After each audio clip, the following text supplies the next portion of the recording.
I'm Tien, CEO, co-founder of Pendle. I started out in crypto as a hobbyist in 2014.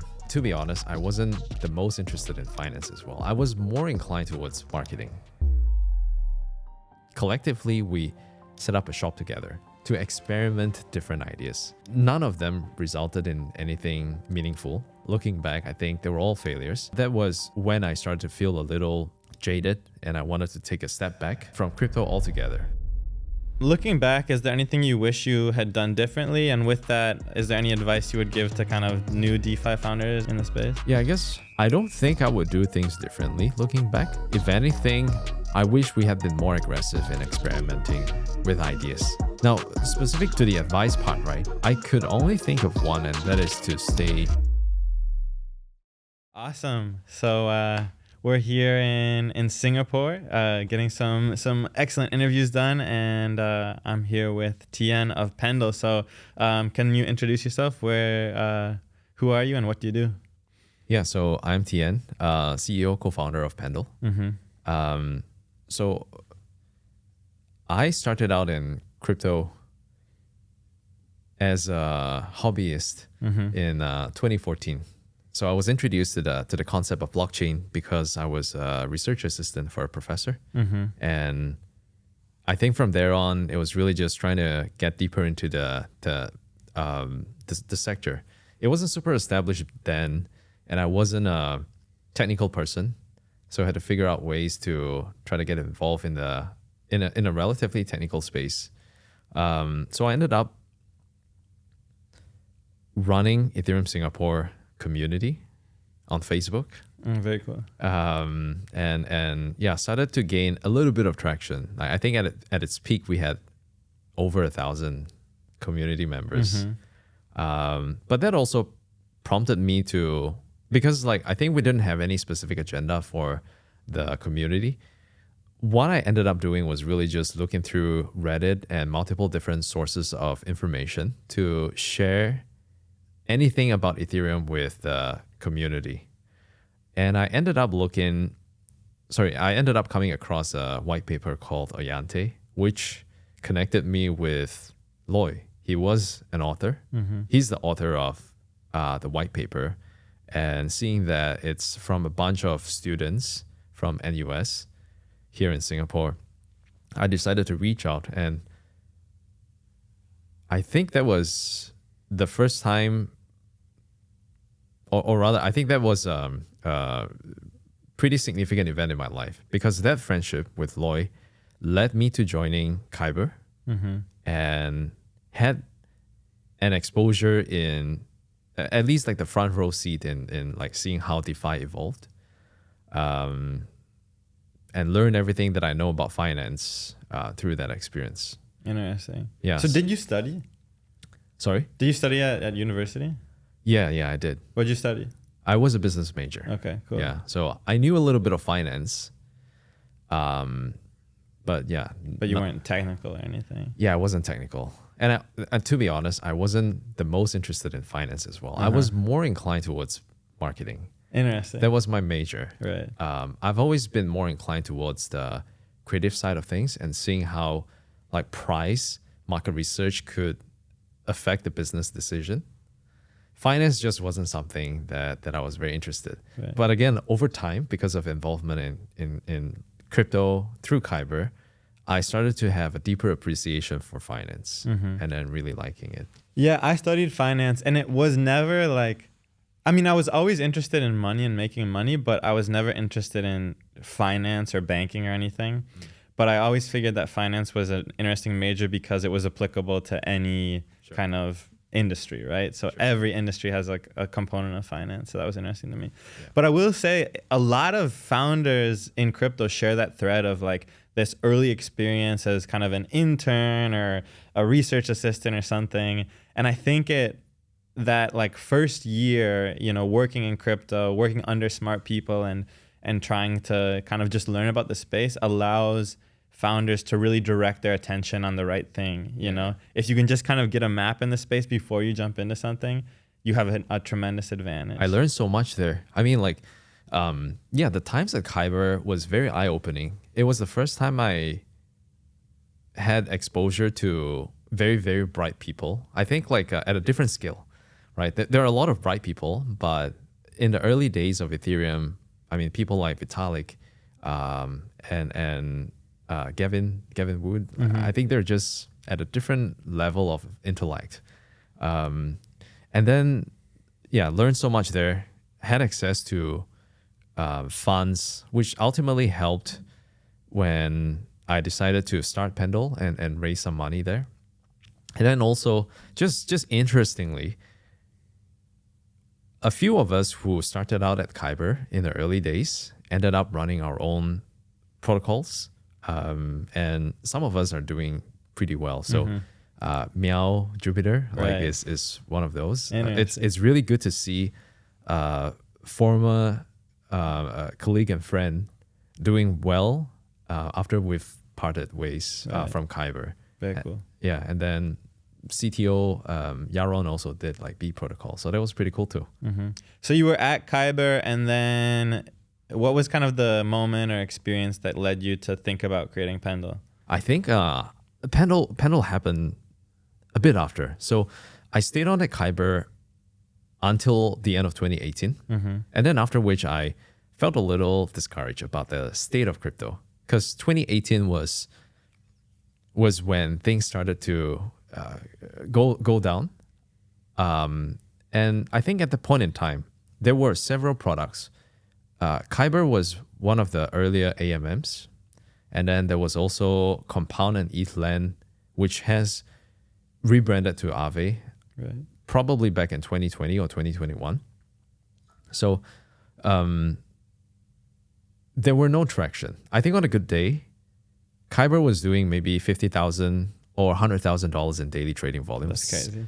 Much smaller than what AMMs typically do in a day right now, right? Right. And I think in my head, I was thinking, if no one's trading coins or tokens, who would want to borrow? But of course, like in retrospect, that was just me being unimaginative. But that was when I started to feel a little jaded and I wanted to take a step back from Kyber. And probably, I think, from crypto altogether. I think at some point in time, that thought occurred to me. But eventually, I settled with staying in crypto, but went to the very fundamental stuff. So, like, I consulted for a company that specializes in mining. So, just trying to understand like the industry from a very, very low and foundational layer. So Pendle really started, like we haven't really thought about building Pendle until after DeFi summer, which was probably a good 2 years later. Right. Yeah. So this was when my co-founders and I guess like my co-founders and I, we've known each other for a long time. And then after I left Kyber, they were also thinking of next steps and they stepped out. And then collectively, we set up a shop together to experiment different ideas. Yeah, so we experimented ideas inside and outside of crypto, something to do with AI, computer vision. None of them resulted in anything meaningful. They were all, looking back, I think they were all failures. But the good experience out of it was actually going through hardship together, and we bonded very well as a result. Right. Because I think for a good 2 years, we had no revenue, no traction. And we have the same we had the same interest in trying to make things work. We want to build products that could have a meaningful impact. But the ideas that we were experimenting on just didn't give us that kind of output. And then 2020 DeFi summer, we started farming shitcoins together, like all the food coins that were paying out like 10, 20,000% APY. The first one for me was actually Yam. I thought it was a pretty interesting idea, staking like synthetics or like land tokens to earn some additional yield. But of course, like after that, overnight, because of a bug in a contract, the amount that I earned got invalidated. But nevertheless, I think it was a very interesting start of DeFi summer. So subsequently, we started farming a lot of these tokens, and it just occurred to us that there was no good way for us to lock in yield, because we knew that the yields that all these shit coins were paying were like fleeting. If we were able to capture like say 10-20% fixed yield, that would still be very attractive, right? But yeah, there just wasn't a way for us to do that. So comparing the state of crypto at that point in time to a matured financial sector, it just occurred to us that a product like what we were looking for would have a position in the market. So that was the first time we started to think seriously about building a product, because it all stemmed from our it stemmed from our innate desire to have certainty in our APYs. Yeah. So gradually, thinking about it more and started to ideate ideas around it. That's a really interesting story, because you could characterize Pendle as like fixed income or something, right? There's a lot of traditional analogs around Pendle. However, you guys kind of came to it from a very crypto native perspective. It wasn't like you were looking to imitate TradFi Rails. It was like, this is a real problem we face in the market, and we wish to lock in our yields. So we created this product for that. Yeah, I'd say like we are largely crypto native as well, because all my co-founders, we started out crypto almost immediately after school. So we don't have, for good and bad reasons, right? Like we don't have experience outside of crypto. But of course, like along the way, we have to seek help from people who are more experienced in, say, designing product. And then over time, we refine our approach, and now I think we're a lot more experienced in this regard. Plus, it's very interesting that you guys kind of ended up being the most successful among your competitor groups, where a lot of them, I think, look to emulate TradFi, and it ends up being the crypto native product that becomes the most successful one. So I think there a lot of luck in place as well. We definitely got lucky, but I think more of it was just surviving. I think we have, so like the vision for Pendle since the beginning until now, it's remained largely consistent. And that is to enable yields to be traded. And the outcomes that we want to achieve here is like for yield speculation and for another group of users who want fixed yield to do that on Pendle. So as we were thinking about the product, right, in the beginning, again, this was in 2020. So some design principles that guided our thinking into crafting the first Pendle implementation. Number one was we wanted to build on top of other protocols, because we knew that, coming into like running Pendle with some experience in like a DeFi product, it's important to, like, at least from our perspective, right? We thought it was important to leverage on the composability nature of like crypto assets, right?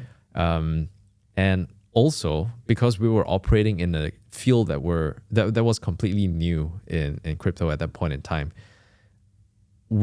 if we were to set up a pool, it's hard for us to attract liquidity from a bunch of users, because the alternative for most users would be Aave and Compound. They were paying a good, like, say, 10-15% APY. For us, the APY might be higher, but because it's completely new, there's learning curve, and then there's contract risk as well. So it wouldn't make a lot of sense for users to give up the opportunity on Aave and Compound and then go to Pendle because of slight markup in premiums. Right. So because of that, we decided to build on top of yield-bearing assets like Aave, AUSDC, and Compound, CDAI, these sort of assets. And in order for us to work with these assets, that was when we started to think about splitting the yield. So that was how it came about. Like basically having PT and YT, one part to represent the fixed yield component, the other part to accrue the yield that is paid out from all the underlying protocols like Aave and Compound. So that was one, right? That's why we worked with the yield splitting design. Right. So let's back up a sec. Can you explain in 60 seconds kind of the PT-YT structure and like how does Pendle work, for someone who is a kind of a DeFi beginner? Okay. So Pendle is a protocol for the tokenization and the trading of yield, right? So by yield, we are looking at, APRs and APYs. So the deposit in consideration here is actually the yield-bearing asset. A yield-bearing asset example would be, again, like Aave's AUSDC. Right. So AUSDC conventionally serves two purposes. One, it functions as a proof of your deposit into the pool, into Aave, right? And then secondly, it also operates like a receipt token that accrues yield paid out from Aave. Now, what we do at Pendle is to split up these two functionalities and have PT represent the proof of deposit, and then YT as a voucher or a coupon that accrues yield paid out from the underlying protocol. Now, so when we have these two components separated, they can be traded independently, and when that happens, users of different profiles can express views differently as well. So let's say if I am a user who is bullish on the APY from Aave, I can purchase YT. And if the payout in, say, a year is higher than the amount I paid, then I make a profit, right? And then conversely, for users who value certainty, they can just acquire PT and lock in that yield and never have to worry about the fluctuations in the market. Right. Excellent. So at that time, what were some of the earliest challenges you guys faced? Too many. I think we launched Pendle at a time when bull market was at its peak. So we were competing for liquidity and attention. Now, from a user standpoint, I think like it makes total sense, right? Like a user has so many options. They can deposit funds into Alchemix, which is like quite tested and proven, and with a relatively predictable APY, versus going to Pendle. Contracts time in market is relatively short, quite unproven as well, Right. and yeah, so I think we were these were like some of the bigger challenges in the earlier days. So how to stand out against all the other protocols that were much more dominant in DeFi at the point in time was challenging. Without good materials, it was just hard. And then the other one was towards 2022, things started to blow up because on the one hand, we didn't have any traction. And then if we look at the entire crypto ecosystem, starting with Terra collapsing and then Three Arrows and eventually FTX, things were really going downhill from there. The challenge then wasn't so much about traction. It was retaining talent and keeping them motivated when the surroundings were just going downhill. Because it's a lot harder, I think, as the leader of the team, making sure that the team members can see beyond the very poor state of crypto at that point in time, helping them understand like there's more, and things are probably very cyclical. That was a lot harder than I thought. Right. Yeah, but fortunately, we got past that stage. I think most people who started out with us in 2020 and 2021 period are still with us. So we've been able to help team members grow along the way. And now, after they've been through a cycle of bull bear cycle, I think they can appreciate what we have a lot better. Right. So, to outline the timeline and kind of the sentiment internally, you guys had this bull market, and how much traction did you guys get during that initial kind of 2020, 2021 bull market? I think it was relatively small. In terms of TVL, at its peak, we were like $30-40 million. And this was heavily subsidized by emissions. Right. Yeah. So I think like when it comes to emission, it's also a very tricky subject as well, because like from a protocol standpoint, there's always so much, like you have a allocation of emission that you can offer. And then if you offer too much, that becomes a sell pressure as well. So trying to balance that was very delicate and difficult, which in itself is a different kind of technical challenge. And then, yeah, relatively speaking, going back to the point about traction, right? On a good day, I think the best day that we had during the 2021 period was when we listed Wonderland. Oh, yeah. If you remember that. Right. Yeah, because in January, I think there was FUD around the protocol, Wonderland protocol, because Sifu was already doxxed, and the community members weren't too excited about having someone with a history to manage the treasury.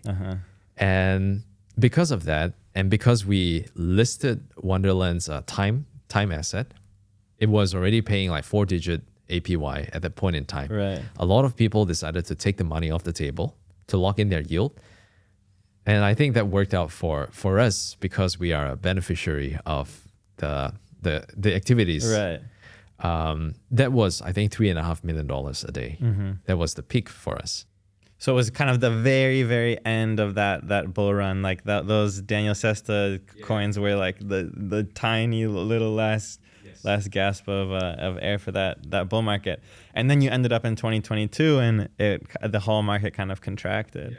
So what was that time period like for you guys? Did you get a little traction? Would you have kind of moments of fresh air, or was it just kind of this steady grind down? So I think if anything, that event in 2021 with Wonderland proves that with the right conditions, there would be a demand for a product like us. So that helped reaffirm my conviction in the direction that we're building. And we also, because we've been, I think by then we had been around for a bit more than 6 months. So we have enough data points for us to work on. And we basically, for the entirety of 2022, we were back in development mode, incorporating the lessons and observations that we have made during the second half of 2021, and reconstructed the product. So basically the current implementation of Pendle has been the same implementation since December 2022. Yeah. What's changed is really just how we approach the market, how we refine our marketing executions and BD strategies, and then a little bit of product fine-tuning along the way. Right. Interesting. So, what would you see? Obviously, 2021 was kind of this starting phase for you guys. And then 2022 was reality kind of hit. So do you see that period of 2020 and 2021 is kind of vital for the formation? Like, was that important to pass through, or did the real building need to kind of come during the bear market? So whether there's bull or bear market, the rebuilding has to happen. But I think if anything, I think it was a very good exercise for the team. Nothing bonds the team as well as going through hardship together. And for me, fortunately, because of my experience at Kyber, and I've been through a round of bull bear cycle, I was a lot more prepared for the 2022 period. Right. So we raised enough money in 2021 to last us maybe a good 4 to 5 years. The hope was that with the amount that we raised, we could come up with something that should lift us off the ground in 4 years' time. So we anticipated a bear market, at least one bear market in our consideration for financing. And yeah, during 2022, taking the money concerns aside, we were able to. It was a lot easier to give team members a reason to stay on. The motivation though was a different topic. It's to do with morale, right? And I think morale wasn't so good, but at least no one had to lose the job, right? So it was almost like leadership internally was prepared for the bear market, but the reality of grinding through a bear market where traction is really hard to get, there's so few new users, new TVL, that's actually the real challenges on kind of the base level. Yes. Interesting. So kind of throughout 2021, it was a huge, 2022, it was kind of a huge grind. And then obviously the Luna collapse, FTX collapse, these were kind of things that had huge effects on the market and just kind of sucking liquidity and momentum out of the market. But by the November, December, and early 2023, you guys had kind of started to turn the page. What was the big turning point for you guys? So at that point in time, we basically thought about rebuilding some values and strategies internally. So we had better processes. And for us internally, we also optimize for speed in execution so that we can experiment with more different types of ideas. After all, one thing that we realized with crypto is that the pace is extremely fast. So we could be talking about one narrative today, and then next week, market sentiment could change because market is global and it operates 24/7. So when we were thinking about the launch of Pendle V2, we optimized for experiments and staying on top of trends. So these two have to come hand in hand, and to create that environment that allows us to take advantage of various narratives. Like we have to have a proper growth team set up as well. So investing in just relationship management with thought leaders and KOLs, right, and BD. Those were just some of the more important decisions that we made that resulted us in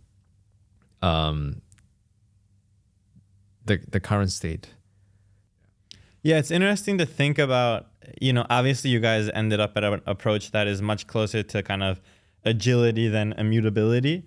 And in the last kind of bull cycle, I think people were really thinking about DeFi as immutable. And like, if you look at stuff like Compound or Aave, people thought that the ideal place that those startups would end up would be like no human involvement whatsoever. But it sounds like your experience has been completely different to that, where the agility, despite being a DeFi protocol, agility has been to your benefit. Yes, and I think it's also because of like different life cycle. Like when it comes to a more mature product like Aave and Compound, they have a very strong product market fit already, and I think at that point in time, they also like with a very clear product market fit, the community would also mature. And with a mature community, like I think it would make more sense to delegate the important decisions to the community. Right. I think that is something that I believe in. Now, compare them to Pendle. Pendle is still in a state where a lot of things are still uncertain. Not from a product standpoint, but when it comes to just product market fit. So we have been very fortunate to encounter a product market fit earlier this year with the points trading. but there's always a conversation around like just how long more can points sustain. Now, I have a view on that, right? I think it will be around for a long, long time, but points will no longer be like compared to the state of like 6 months ago and right now. Points then offered a lot more premium to, like, say the project because of it's a novel concept, and because it's novel, there's a lot of inefficiencies in the discovery of the price for these points as well. Right now, as the community has wisened up, there's a lot more data points that they could refer to. It's become a lot more efficient. So the premium for points has already eroded. And I think the view for points will largely gravitate towards the sentiment for the project as well. So as an example, right, if you think that the project is shit, no matter what points magics that they introduce and offer, it's not going to change a lot, right? But 6 months ago, the project could be shit, the team is shit, but they have a creative points campaign. It could change the outcome. Right. Yeah. Right now, not so much. So we have to continue to navigate and find a very strong and sustainable product market fit in order for us to very comfortably be delegating more to the community. Yeah, that kind of point about points, is kind of like what tokenomics looked like for a while, where people thought tokenomics in and of themselves could kind of create value despite not necessarily having any fundamental value or revenue behind it. And it's kind of was the same way with the points narrative, where it was like, we can create value out of thin air with this new strategy without necessarily having kind of fundamental value to back it up. How has your vision for Pendle evolved over time? You know, what did you think about it early on, and how do you think of it now, and how has that changed? Yeah, so I think by and large it's remained quite consistent. We've always wanted to we've always wanted to create an instrument for users to trade yield, because I think the starting point then was, again, we wanted to have a way for us to lock in yield. And in order for us to lock in yield, someone else has to be able to trade, someone else has to have a different view so that we can exchange our yield positions. That remains to be the vision for us. But if anything, I think over time, we've also added a lot more substance to how we think the product can continue to evolve. I think hopefully in a few years' time, with this instrument, we could enable more use cases, not just confined to points trading or STETH yield. Hopefully, we can also introduce use cases in borrowing rates trading, for example, because I think borrowing rate is something that a lot of users in crypto are familiar with and have exposure in. But because of the way the lending markets are designed, it's just very difficult for borrowing rates to be fixed at a certain level at scale. We hope that, in the next couple of months with the introduction of V3, that could potentially be a use case that we can enable. And I think there is an outsized impact here, right? Because if we can fix the borrowing rates, the cost of capital could potentially go down. And if the cost of capital goes down, then the appetite for capital would probably increase as well. And then that would lead to many other different implications.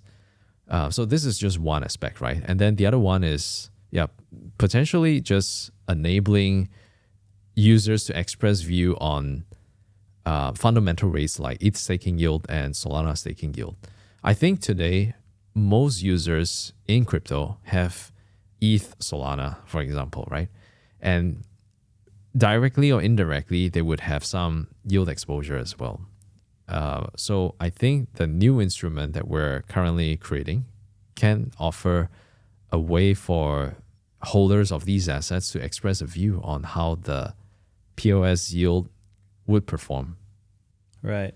To change lane or to change directions a tiny bit, you guys have kind of put on a masterclass over the last couple of years on crypto native marketing and attracting interesting, KOLs, users to your product and really kind of evangelizing about Pendle in the space. How do you think about marketing strategy broadly? Yeah, well, so I think ultimately it all boils down to product. When it comes to marketing, without any kind of substance, it usually isn't sustainable. So at the base of it, I think the product is still the most important driver of conversations. Mm-hmm. Now, when it comes to marketing specifically, we actually, because of the nature of the product, right, we actually segment out token narrative and the product education. Mm-hmm. So these were the two. I think when we look at other products, a lot of times we saw that the teams would combine marketing efforts for both the token and the product itself. And true enough, I think a lot of products are not that complicated. So like when they are able to explain the product, the users can imagine the use cases, and then it just becomes a lot more cyclical that way. It reinforces itself, right? For us, because the product does not require any involvement of the token, and the product itself is relatively complicated, we couldn't use the same kind of strategy. We had to detach the product from the token narrative because, at least like from our observation, the overlap between the token holder and the users is not exactly the biggest. Interesting. At that point in time, right? Now it's probably like there's probably bigger overlap, but I think by and large, a lot of holders are, I think the assumption is still correct. Like a lot of holders of Pendle tokens are not users of Pendle. Yeah. So because of that, we had to like have two different sets of strategies to cater to the two different types of audience. Now with token narratives, we had to experiment with multiple different types of directions. So in the earlier part of V2, which was back in 2022, November, December period, right, we had so many narratives. Like we were trading at $10 million FDV. One of the narratives that we went after was small cap gem, low cap gem, something like that, right? Yeah. And then we also tried to affiliate the Pendle brand with NFT communities. So ApeCoin, looks rare. So these were the markets that we supported. We didn't expect users from these communities to consider Pendle as something that they would use on a daily basis, but at least that association would give us a conversation starter. Yeah, so eventually I think we found a sweet spot in staking, ETH staking. So that was when we launched campaigns with Aura, Balancer, and Rocket Pool. Right. And that created some chatter and allowed us to see the first $10-20 million of deposits into the Pendle ecosystem. Now, so that's the high level overview of how we were thinking about the token narrative part. It's really a lot of experiments with narratives and then trying to find angles to anchor Pendle brand to like some of these major trends. Then there's the other part, which is on the product side. We had to think about ways to entice users to improve our fundamentals, because ultimately Pendle generates revenue from the YT fees as well as the AMM swap fees. So having these two different metrics, we were mostly just optimizing for participation and like figuring out ways to increase the TVL as well as trading volume. So a lot of educations there. We started a small task force internally to identify interesting traits and then publish it through our own means. And then over time, like Pendle Intern also started to become more relevant because we needed to have a relatively independent account to talk about some of these high level strategies. Right. Yeah. So over time, I think the educational efforts compounded, and yeah, it's become a lot more refined and better these days. Yeah, kind of thinking broadly, how this conversation has changed my thinking around Pendle is really you guys are, I think a lot of your success has come from the fact that you guys are a new venue to create the market more efficient, right?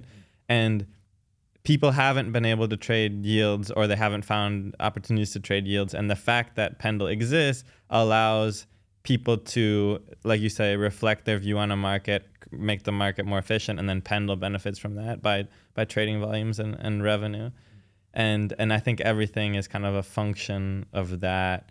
The fact that Pendle is kind of a core DeFi, primitive product that allows people to express these views. We're still trying. So I want to go back to what you said about kind of product versus token, and there is a key place where these people overlap, and that comes in the form of emissions, right? So Pendle, like a lot of DeFi protocols, is still has emissions that outpace revenue. How do you guys get to a place of sustainability? Yeah, so I think we've actually generated our revenue growth has improved. In terms of the way we look at it, right? Bulk of the emissions today. So sorry, to take a step back, right? We actually have a weekly budget that we could use to fund the emissions. Mm-hmm. We are scaling that down because if you look at the markets on Pendle today, the incentive probably only account for a small percentage of the total APY. As an example, right? If you deposit into the newer Bitcoin pool, the Pendle incentive at the moment is not accounted for, and the APY is around like 15 to 20%. With the Pendle incentive, we will probably just add another 2% in APY. Mm-hmm. So over time, because of like some of these markets, we're seeing less and less importance. Like the Pendle incentive takes up less and less percentage of the total APY payout. So for us, it's really going back to the fundamentals and identifying ways to encourage like more trading activity on Pendle. So for pools that are not performing as well from a trading volume standpoint, those are probably pools that we want to minimize so that we can save on the emission allocation onto pools that are more productive. But going back to the weekly budget, we've actually been distributing less than what's published by a factor of half at least, saving up that for subsequent launch in V3. Right. Yeah. So now I think the fundamentals are improving. We are seeing more trading activity. Daily average is around like $30 to $50 million. Wow. So we generate a relatively healthy revenue, of which all of that gets distributed back to the VE Pendle holders. Right. Looking back, is there anything you wish you had done differently? And with that, is there any advice you would give to kind of new DeFi founders or in the space? Yeah, I guess I don't think I would do things differently looking back.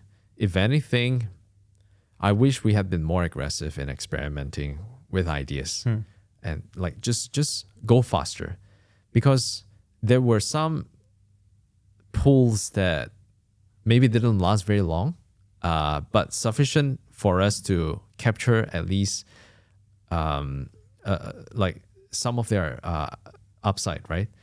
I think one thing that came to mind was actually Libra. They're probably not very relevant right now, but at some point in time last year, they were one of the more talked about protocols. We supported Libra a little late, and we weren't able to capture the hype that came with Libra when they first launched. Right. So there were many attempts like that. Sorry, there were many occasions like that. Like looking back, we could have been faster with our implementation. I think we were mostly just figuring out our internal processes and trying to weigh the risk and the reward. And because for a product like Libra, it was a fork of Liquidity and quite tested, quite proven as well. We could have taken the risk, not risk. I think we could have taken a chance and be more aggressive with the listing of the asset. But of course, like the consideration is very different if it's a completely new product and contracts untested. Even worse, unaudited. Yeah. So there's a fine balance there. Now, specific to the advice part, right? I could only think of one, and that is to stay focused. I think crypto is a very interesting place where you see people fail, but they fail quite successfully. Unlike, like, say, outside of crypto, right? Because there are like phenomenons like slow rocks. A bunch of founders raise like a big amount of money. They ship a product, and then maybe they don't even ship a product. They delay the launch for a long, long time, and then suddenly the market forgets about them. So without shipping anything, they kind of just walk away with some amount of money, and it's usually very substantial. So in crypto, I think it's not difficult to launch a product. Because there are so many ways that you can fork a product with a little bit of like UI UX changes, you could have something new altogether. When I think for founders, the temptation to do that is actually very high because you can fork a product, fail quite successfully, even without raising money. If you launch a token and then the token materializes into actual money, without you having to do too much, you're still going to be okay from a financial standpoint. I think if you want to do something big, you have to be very ambitious and be very focused in the vision. And it's best not to attend to temptations outside of scope. Right. Yeah. Interesting. One kind of thread in this conversation has been this idea of luck, or you say you're very fortunate. And really, I've talked to a lot of people in crypto, and few people have that attitude around like, oh, I was lucky, or I was in a good position, or I was fortunate here. How do you think about luck and work in your kind of personal journey as an entrepreneur? I think it's half-half, right? Luck is always important. I come across, I attribute a lot of things to luck. Like, for example, like knowing my teammates, co-founders, these are not something that I could control, right? Like knowing my co-founders when we were still kids, I think it was a function of luck. But what I did differently was to actually capitalize on a lot of these encounters and translate them into actionable items. So I think it is quite naive to disregard luck for any kind of successes. But of course, like hard work is very, very essential in making things happen as well. Right. How do you envision the future of decentralized finance on like a long-term scale? Not just, 6 months or a year, but 5 years to 10 years. And then how does Pendle fit into that? I think DeFi is going to be more and more important because I think the value add from DeFi can potentially outweigh the incumbent systems. So, like, for example, I think a lot of, like, I was just trying to remit money from Singapore to another country, right? The cost of remittance is substantial. And sometimes it's really hard to justify. I'm trying to send like $1,000, but I have to pay $100 in fees. Crypto can change that. I think this is the little things that many users don't realize, but the efficiency that DeFi and crypto offers can eliminate a lot of the overheads and compliance costs that came with the incumbent system. So I think in the future, we would see deeper penetration of DeFi into the daily lives, simply because like it is such a useful backbone for any kind of economic value transfers. So I think where we fit into that is just continue to operate as a venue for yield trading, because yield trading, like any kind of for any kind of financial sector, yield is always a big part of it. There's not necessarily just earnings, right? But there's also like borrowing rates, something that we talked about earlier. All these APRs and APYs are a big part of financial sector. We want to be the core venue for all these interactions to take place. So I think we will. My longer term vision is like for us to be a gold standard, like when it comes to yield product, and then I hope that we don't have to confine ourselves to just DeFi. We can also be a product that can cater to large institutions outside of DeFi, but the settlement can happen on crypto. Yeah, something of that scale. Yeah, it's interesting. I think I'm starting to hear this thread of this conversation where it's like crypto is in a moment where we can make the rest of the financial market. We can be competitive as a product for the rest of the financial market, right? And it's not like necessarily a 1 to 2 change, but a 1 to 1.1 change, right? It's a marginal benefit. And with that, there's a lot of inefficiencies in the market, and we need to understand why these efficiencies exist. Why is RWA yield different than stablecoin yield? There's so many places where the market could be more efficient. Yeah. And I think if I had to guess what narratives we'll see in the future, it's around DeFi being kind of a marginal but meaningful improvement to existing financial rails, and I think Pendle really fits into that well. I have one last question, and then we can wrap up. But what kind of personal values and philosophies have you used and maintained while building and participating in the space? Yeah, I believe in integrity, and I believe in the pursuit of excellence. So I think these two, in the context of Pendle, or for me personally, they overlap. When we ship a product, we want to make sure that the product is of a certain standard, so it's not crappy. We don't ship crappy products, right? And so that also stems from like our view of pursuing excellence. That actually branches out to a lot of other considerations as well. Like when it comes to decision making, because we want to be excellent, can a certain thing that we want to like this also goes back to the I think the consideration about like temptations. If we want to do great things, we have to stay focused. And that's just something that I believe in.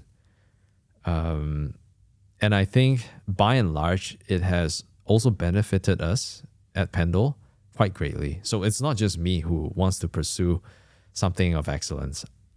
I think it is the entire team. It's not uncommon to see some of our team members taking an old stack of codes to try to improve on it, or like picking up some user feedbacks, or like just from their own experience, trying to improve UI UX by adjusting colors, fonts, like the layout of the front end. So I definitely appreciate that, and I think it has to continue to stay within. Phenomenal. Awesome, Tien. Well, we'll wrap it up there. Thanks so much for coming on the podcast. It's really interesting to hear about your founding journey, and congratulations on all the success you guys have had. Thanks so much. Thanks for having me.